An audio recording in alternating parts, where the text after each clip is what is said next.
আমরা দেখছি তাহলে আপনাদের ডিস্টার্ব করছি না, কোনো ছেড়ে দিয়েছেন না, আমরা কোনো ছেড়ে দিয়েছি, কিসের অসুবিধা হচ্ছে? আমরা কোনো সমস্যা করিনি,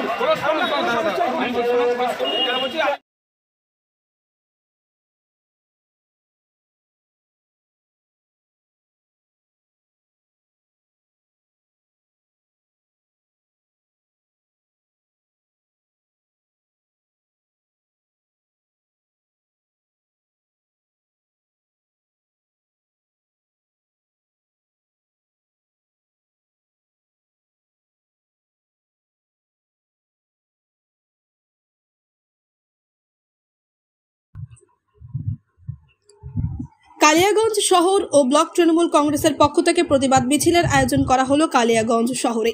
শনিবার বিকালে শহর তৃণমূল কংগ্রেসের কার্যালয় থেকে প্রতিবাদ মিছিল শুরু হয়ে রাজপথ পরিক্রমা করে পুনরায় কার্যালয়ে এসে শেষ হয়।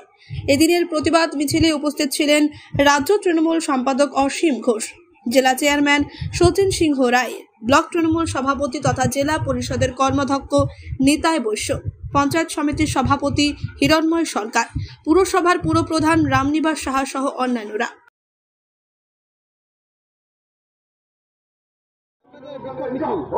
আপনারা সবাই জানেন যে কলকাতার আরজিকর যে হসপিটাল, সেই মেডিকেল কলেজে একটা অত্যন্ত দুঃখজনক ঘটনা ঘটে গেছে।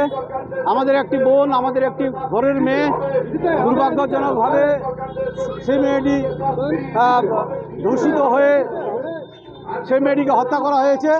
আমাদের নেত্রী মমতা ব্যানার্জির নির্দেশপত্র আমরা সবাই চাই যে প্রকৃত যারা দোষী তাদের খুব তাড়াতাড়ি সিবিআই তদন্ত শেষ করুক, আগামী রবিবারের মধ্যে তদন্ত শেষ করুক, তদন্ত শেষ করে তাদের যাতে খুব কঠোর থেকে কঠোরতর শাস্তির বিধান দেয়, সেটা আমরা এই মিছিলের মধ্যে সবাই চাই।